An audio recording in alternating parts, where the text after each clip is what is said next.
Oh, je me fais vieille.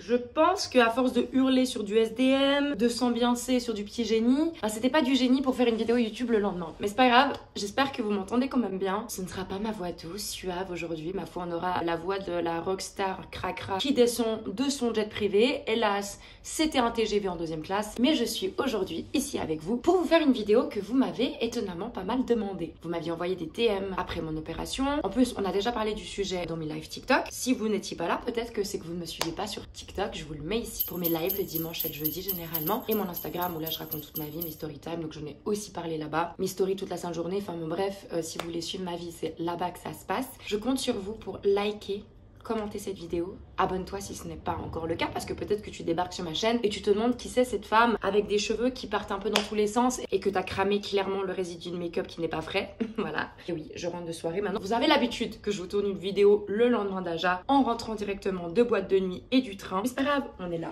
Anyways, anyhow, you won't give me no more down. Oh yeah, because I don't resign up. Now's the time to raise up. Hello mes châteliers, ça joue bien. J'espère que t'es en forme et peut-être que si t'as cliqué sur cette vidéo, c'est parce que ça ne joue pas tellement au niveau de ta gorge, de tes amygdales, de ton instrument avant personnel, parce que c'est le sujet du jour. Pour ceux qui me suivent sur Instagram, je me suis fait retirer les amygdales enfin. Alléluia, à 30 ans, donc très tardivement. Sachant que je ne suis ni médecin, ni prof de médecine, je ne vais pas vous faire un cours très technique. Il y a quand même pas mal de sites qui sont professionnels et sérieux en la matière. C'était d'ailleurs sur ces sites-là que moi je m'étais renseignée avant de passer moi-même sur le billard. Mais là où c'est plus intéressant, je pense pour vous, et vu que j'adore parler de ma vie, hein, on est sur une chaîne très narcissique ici, c'est de vous faire une story time plutôt sur pourquoi je l'ai fait, comment je l'ai fait, et surtout la réponse à pourquoi tu nous as pas encore fait cette vidéo alors qu'on te la demande depuis des mois. C'est parce que je voulais avoir le recul nécessaire pour avoir une vue vraiment d'ensemble, transparence de mon expérience. Voilà. Et c'est vrai que c'est une expérience qui peut être assez personnelle, assez traumatisante. Et j'ai eu plusieurs copains / copines qui sont passés par là, que ce soit enfant ou adulte. Et quand un adulte te raconte son ablation des amygdales, ça donne vraiment pas envie quoi, ça te fout clairement les boules. D'ailleurs j'ai une abonnée qui m'avait écrit en DM en mode est-ce que s'il te plaît tu pourrais faire une vidéo sur le sujet parce que je vais devoir passer sur le billard bientôt. Je crois d'ailleurs qu'on a dépassé, donc si tu passes par là ma belle, j'espère que ça s'est bien passé pour toi. N'hésite pas à le mettre en commentaire comment ça s'est passé. Et toutes les personnes qui se sont fait enlever les amygdales, que ce soit enfant ou adulte, j'attends vos avis, vos conseils pour d'autres peut-être abonnés qui devront le faire bientôt. Tout le monde te fout un peu les boules avec ça et je vais vous dire même les médecins. Parce que c'est vrai que ça fait des années que cette opération aurait dû être faite. Et là je vais vous rappeler quelque chose dont on parle souvent quand on parle développement personnel, spiritualité, parce que ça englobe un peu toutes ces thématiques-là, c'est écouter votre intuition. Mais vraiment mes chattes. Le corps sait, votre instinct vous parle, écoutez-le. Moi ça fait des années, mais...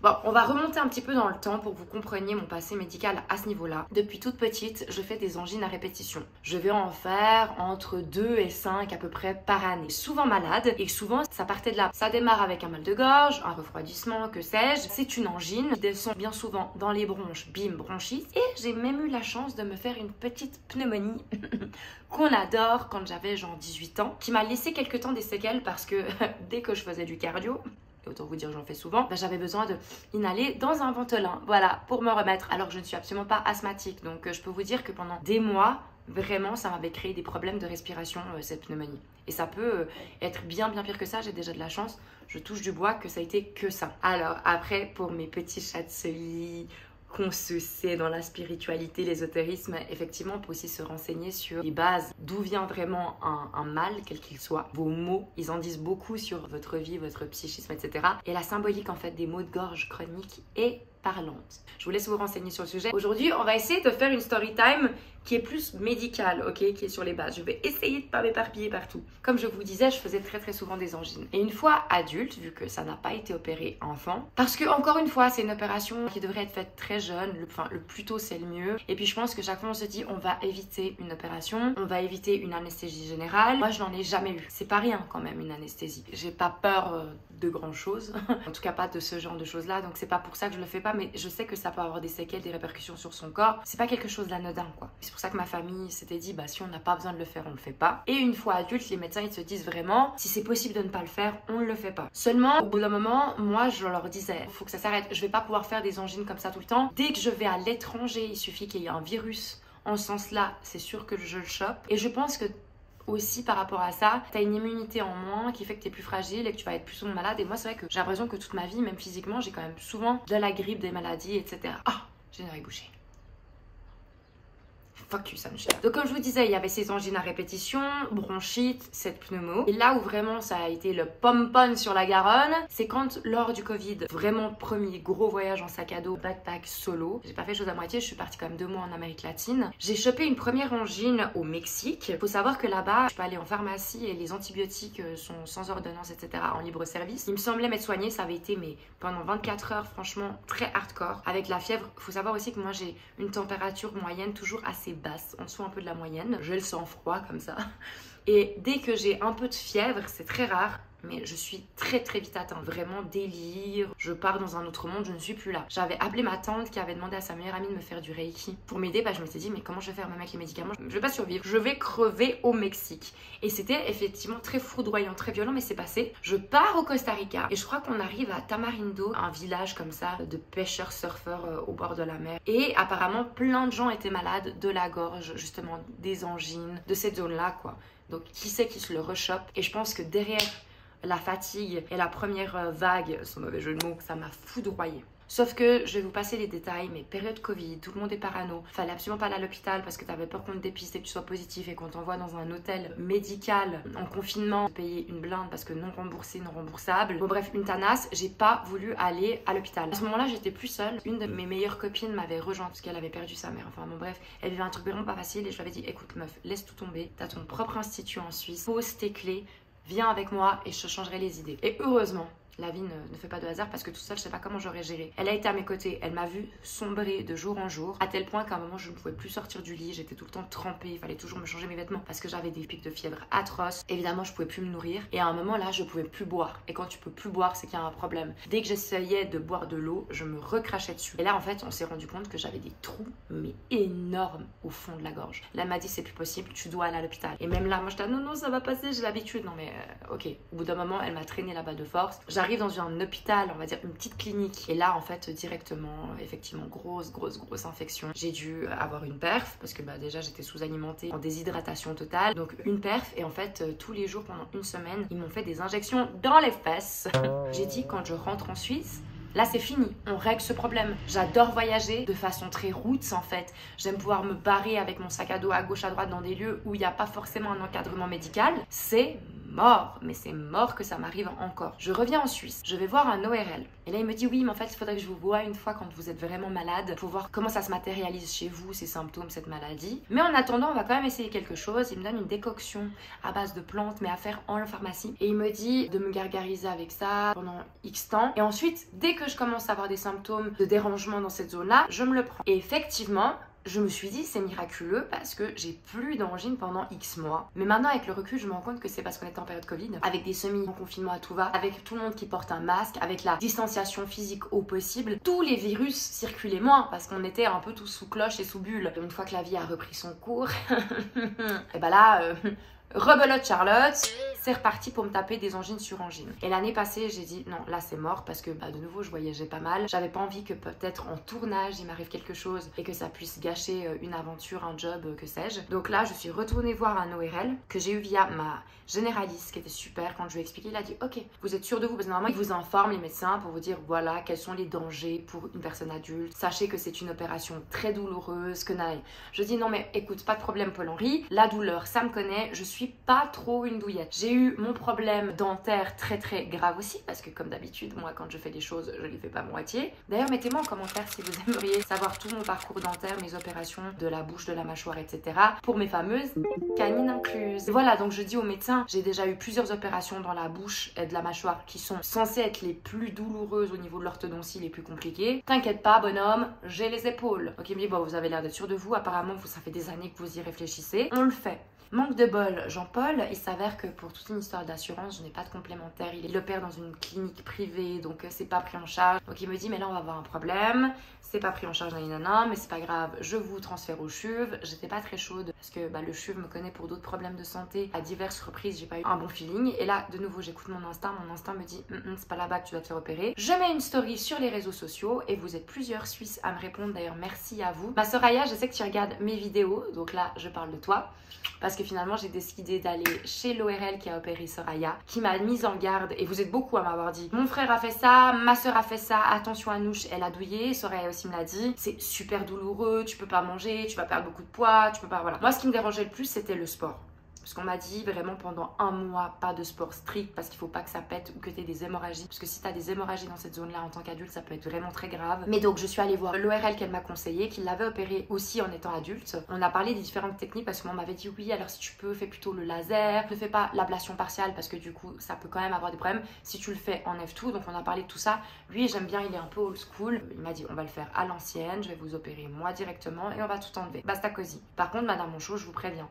Ça se passe comme ça, comme ça, comme ça. Vous allez douiller, vous allez souffrir, vous allez me maudire. Voilà ce qui pourrait arriver. Tout ça, j'ai dit, vous inquiétez pas, j'y ai pensé. Je me suis lancée et j'ai fait cette opération, du coup, le 21 novembre. On a réussi à la placer relativement rapidement. Je me suis fait opérer à la clinique Cécile de Lausanne. Ceci n'est pas un placement de produit. Le seul bémol qu'il y a eu, c'est que de nouveau pour des histoires d'assurance, je suis rentrée à l'hôpital le matin, on m'a fait l'anesthésie générale, je suis sortie de l'opération, salle de repos, tutti quanti, et le soir même je devais rentrer chez moi. Et on m'a dit c'est mieux de pas être seule. Seulement j'ai dit mais moi j'ai pas de famille proche de moi ici, je suis célibataire, on commence à le savoir, j'ai pas envie d'embêter mes amis, enfin c'était très compliqué. J'avais décidé d'aller faire ma convalescence chez Mouti, dans notre ferme à la montagne, vu que je peux pas faire de sport, je ne peux pas parler, rien, quitte à ne rien faire, autant ne rien faire là-bas, d'être chouchoutée, elle me fera des purées, des soupes, des machins. 24 heures après, je vais retourner chez l'ORL qui m'a opéré, mais dans son cabinet à lui, pour faire les checks. Et ensuite, je suis partie au Pays d'en Haut. Et là, j'avais prévu en fait d'y rester pendant quasiment toute la convalescence. Mais il m'a demandé l'ORL de redescendre pour refaire un check-up. Et à partir de ce check-up là, il m'a dit là, c'est le moment en fait post-op où généralement vous allez commencer à perdre vos croûtes et si hémorragie il devrait y avoir, il faut être vraiment le plus rapidement possible du CHUV en fait parce que c'est eux qui vont vous prendre en urgence parce qu'il est possible, sachez-le, qu'en cas d'hémorragie ou de soucis post-op, on doit tout de suite réopérer derrière. Et croyez-moi, quand on a les douleurs, on n'a pas envie. Peut-être que je vais un petit peu trop vite, pardon. Vous savez comment est mon esprit. Et en gros, je suis allée à l'hôpital. Moi, les gens avec qui j'en avais parlé m'avaient dit qu'ils étaient restés une nuit en observation. Moi, ça n'a pas été le cas. Mais honnêtement, je me suis fait opérer. Je suis tombée sur un anesthésiste et des infirmières qui étaient pépites. On a rigolé, ils m'ont même fait des compliments. Ils m'ont bien relaxé. Enfin, ils ont trouvé les bons mots. Et je dois vous avouer que par contre, moi, c'était le réveil qui a été très choquant. Ça a été choquant pour les infirmières et les infirmiers. J'ai dû voir une psy d'ailleurs après. Parce qu'en fait, quand je me suis réveillée, j'arrêtais pas de pleurer. J'arrêtais pas de dire rendormez-moi, rendormez-moi. Je pense que, comme bien souvent quand je pars dans mes songes et mes rêves, j'ai dû vivre ma meilleure vie pendant l'anesthésie. Et j'étais déçue de revenir. Voilà, de retourner dans mon corps incarné avec tout ce qui s'ensuit. Certains comprendront ce que je veux dire. Donc j'ai dû voir une psy à ce moment-là. Et après, j'ai pu rentrer chez moi. Et honnêtement, ça s'est bien passé. J'étais shootée avec les médicaments. Et en vrai, l'anesthésie, je pense, faisait encore effet, les antidouleurs. Donc il n'y a pas eu de souci pour moi. Le lendemain, je vais voir l'ORL. Ça commence un petit peu à se réveiller, mais ça va. Et ensuite, comme je vous ai dit, je monte à la montagne pour me reposer là-bas. Après, l'autre rendez-vous, c'était une semaine après. Donc j'ai fait un petit peu moins d'une semaine à la montagne. Je suis redescendue. Une fois que j'étais en bas, il m'a dit là, pendant une semaine, vous allez être quand même surveillé de près. Je veux que s'il y a quoi que ce soit, vous puissiez me voir. Ou comme je vous ai dit, aller au CHUV s'il y a vraiment besoin d'une urgence. J'avais des médicaments, dont des gouttes dérivées de la morphine. C'est du tramadol. Et des gros antidouleurs. Alors là, il m'a dit, vous n'attendez pas de souffrir. Vous prenez toutes les X heures vos antidouleurs. J'en avais 2 sortes différents, bien costauds. Et c'est vrai que je l'ai fait. Donc j'ai pas tellement souffert que ça. Là où j'ai souffert, c'est quand je mangeais. Parce que là, il y a un protocole quand même très important. Il faut surtout pas manger de la chaleur. Parce qu'effectivement, si vous brûlez, etc., ça pourrait créer de nouveau des hémorragies, des blessures au fond de la gorge. C'est vrai qu'on a des trous énormes. Il y a beaucoup de matière, de muqueuse comme ça, c'était tout blanc, c'est pas beau du tout. On m'avait dit oh t'aurais une très mauvaise haleine et tout, je disais mais c'est pas grave, je vis de toute manière toute seule, il y a personne qui va venir me galoche, donc on s'en fiche. Mais c'est vrai qu'on n'est pas en bon état, je parlais peu, du coup je souffrais pas trop. Mais quand je mangeais, parce que de base, on n'est pas censé manger. Comme je vous disais, on doit manger pas de chaleur. Ils disent beaucoup de glace, de smoothie, de trucs comme ça. Ou de purée écrasée, mais complètement mixée, froide. J'avais très peur de perdre du poids trop vite. On se sait avec certaines personnes. Avec mes TCA, qui se passaient bien. Vraiment, moi, depuis l'automne passé, j'étais vraiment dans une bonne période à ce niveau-là. J'avais trop peur de m'affamer.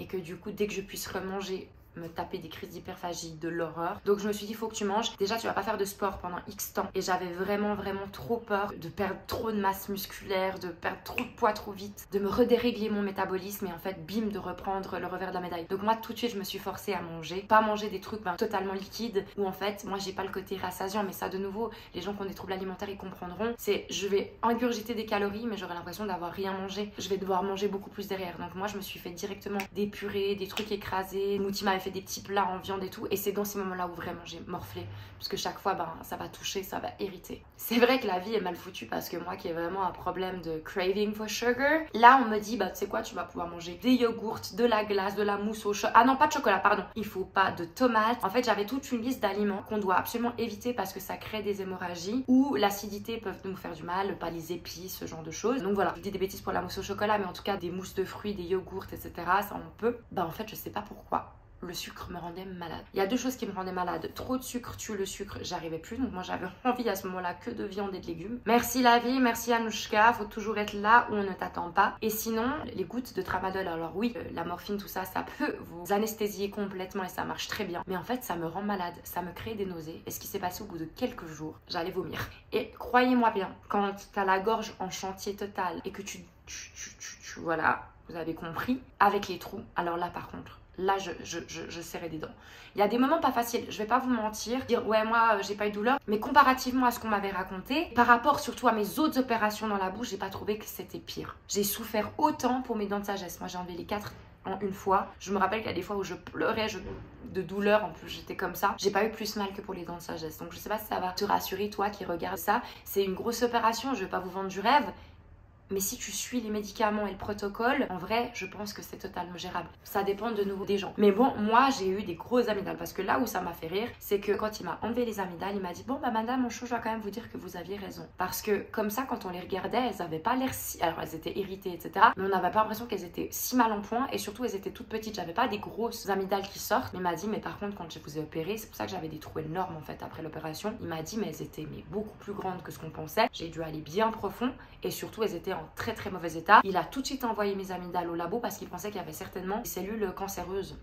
Ce qui n'est pas le cas, Dieu merci. Comme quoi, il faut toujours suivre son instinct. Parce que même comme ça, on peut dire non, mais je suis pas sûre. Et c'est vrai qu'au niveau du corps médical, des fois, on en a parlé aussi par rapport aux fausses couches, etc. Par rapport à l'endométriose. J'ai des copines, malheureusement, qui en souffrent à des stades très avancés et qui ont l'impression que les médecins, en fait, ne les écoutent pas, ne les entendent pas. Et moi, là, ça fait un moment que je disais, je sens qu'il y a un problème. Et j'ai eu raison. Et ça s'est remis. J'ai pu recommencer le sport au bout de... Je crois que je me suis remise environ au bout de 3 semaines, mais tranquille. Pas de cardio, pas de choc. La muscu est encore tranquille. Ça m'a pris 1 mois et demi avant que je recommence les sports de combat. Au niveau de la perte de poids, ça a été, j'ai perdu du poids, pas énormément comparativement à d'autres personnes. J'ai perdu, je pense, les 2 premiers kilos très rapidement et ensuite, au bout de 3-4 kilos, ça s'est stabilisé. Et étonnamment, après, j'ai réussi à reprendre très légèrement. Donc j'étais trop contente par rapport à ça. J'ai réussi à limiter la casse aussi au niveau de la masse musculaire. C'est vrai que j'avais pris beaucoup de prot. D'ailleurs, vous savez quand vous êtes très malade et que vous mangez un aliment, c'est comme si ton subconscient assimile cet aliment à la maladie et après tu peux plus te le voir. Moi qui aimais beaucoup mes shakers de prot, il y en a plein que je ne peux plus avaler tellement ça me rappelle le post-op, la maladie, les odeurs et tout ça. Donc voilà, c'était pas ouf. Franchement, c'était pas ouf, mais je regrette pas de l'avoir fait. En vrai, les chats de ce lit, pour ceux qui ont des angines chroniques, on se sait, on souffre dans cette zone des fois, mais de façon hardcore plusieurs fois par année. Je préfère me dire que je souffre un bon gros coup. Oui, tu douilles quelques semaines, allez, 2 mois, et qu'ensuite on passe à autre chose. Donc évidemment, il y a des avis totalement différents d'un corps à l'autre, mais là, c'est vraiment mon expérience personnelle par rapport à ça. Et post-opération, j'ai eu un souci, une bizarrerie, que mon médecin m'a dit, non mais ça je vous jure que c'est super rare, ça arrive à X personnes sur temps et vraiment c'est un tout petit pourcentage. J'ai dit non mais vous inquiétez pas, dès qu'il y a des raretés, des trucs bizarres, c'est toujours pour Bibi. Ce qui s'est passé c'est que je sais pas si j'ai eu plus mal que ce que je veux bien le dire ou que j'en ai conscience. J'ai dû serrer trop fort les mâchoires pendant l'opération ou après, ou ils m'ont trop écarté aussi pendant l'opération. Ce qui fait que après l'opération, jusqu'à 2 semaines, je n'arrivais pas à ouvrir la bouche. Vraiment, quand je vous dis que j'avais du mal à me brosser les dents. Je forchais quoi, j'arrivais pas à passer un doigt. Il m'a dit on va attendre, on attend encore 1 semaine. Et la prochaine fois que vous venez me voir, si c'est toujours comme ça, je dois vous donner un décontractant musculaire. Et la vie a peut-être voulu te dire... Mais c'est vrai que voilà, au bout de 2 semaines, j'arrivais toujours pas à ouvrir. Oh, mais j'arrivais à mettre le doigt. Puis maintenant c'est bon, on peut remettre un point quoi. Mais voilà, ça c'est la seule bizarrerie que j'ai eue. Et puis ma voix a un peu changé, vous me l'aviez dit. Dans les lives, le premier Aja où je suis venue, j'avais du mal quand même à articuler, j'avais pas la facilité d'expression que j'ai d'habitude. Le ton de ma voix avait changé un peu, mais vous avez vu, il me sent. Dites-moi ce que vous en pensez en commentaire, qu'il est revenu totalement à la normale. Aujourd'hui, nous sommes fin mars, juste avant Pâques. Je me suis bien remise de tout ça. On va voir encore, il faut un petit peu plus de recul. Mais en tout cas, ce que je peux vous dire, c'est que je regrette pas du tout. Parce qu'il y a eu plein de gens en plus qui ont chopé des maladies. Il y a eu plusieurs vagues à Noël pendant les fêtes. 2 dernières semaines, tout le monde est malade, a le rhume, a des maux de gorge et tout. Je n'ai rien.